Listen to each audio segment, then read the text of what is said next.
ભણતર અને ભાવનું મહત્વ. એક મંદિર હતું. એમાં બધા જ માણસો પગાર ઉપર હતા. આરતીવાળો, પૂજા કરવાવાળો માણસ, ઘંટ વગાડવાળો માણસ પણ પગાર ઉપર હતો. ઘંટ વગાડવાળો માણસ આરતી વખતે ભાવમાં એટલો મશગુલ થઈ જાય કે એને ભાન જ ન રહેતું. આ માણસ પૂરા ભક્તિભાવથી પોતાનું કામ કરતો, જેથી મંદિરની આરતીમાં આવતા લોકો ભગવાનની સાથે સાથે આ ઘંટ વગાડતા માણસના ભાવના પણ દર્શન કરતા, એની પણ વાહવાહ કરતા. એક દિવસ મંદિરનું ટ્રસ્ટ બદલાયું અને નવા ટ્રસ્ટીએ એવું ફરમાન કર્યું કે આપણા મંદિરમાં કામ કરતા બધા માણસો ભણેલા હોવા જરૂરી છે. જે ભણેલા ન હોય તે છૂટા થઈ જાય. પેલા ઘંટ વગાડવાળા ભાઈએ ટ્રસ્ટીને કહ્યું કે તમારો આજ સુધીનો પગાર લઈ લો, તે હવેથી તમે નોકરી પર આવશો નહીં. પેલાએ કહ્યું, સાહેબ ભલે ભણતર નથી પરંતુ મારો ભાવ જુઓ.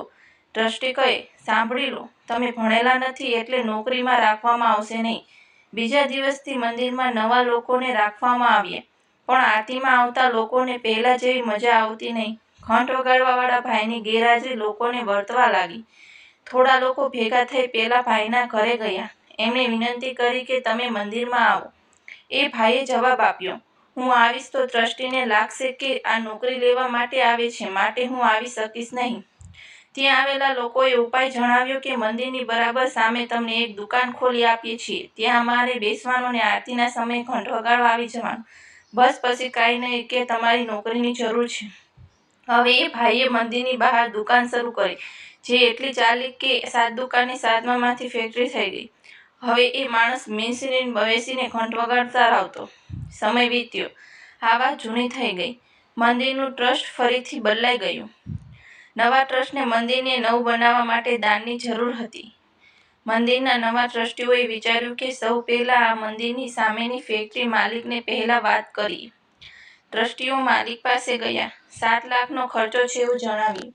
ફેક્ટરી માલિકે એક પણ સવાલ કર્યા વગર એક લખીને ટ્રસ્ટીને આપી દીધો.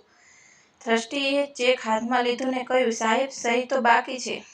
માલિક કહે, મને સહી કરતા નથી આવડતું, લાવો અંગૂઠો મારી આપું, ચાલી જશે. આ સાંભળીને ટ્રસ્ટીઓ ચોંકી ગયા અને કહે, સાહેબ તમે અભણ છો તો આટલા આગળ છો, જો ભણેલા હોત તો ક્યાં હોત? તો પેલા શેઠે હસીને કહ્યું, ભાઈ હું ભણેલો હોત ને તો બસ મંદિરમાં ઘંટ જ વગાડતો હોત. સારાંશ, કાર્ય ગમે તેવું હોય, સંજોગો ગમે તેવા હોય, તમારી લાયકાત તમારી ભાવનાથી જ નક્કી થાય છે. ભાવનાઓ શુદ્ધ હશે ને તો ઈશ્વર અને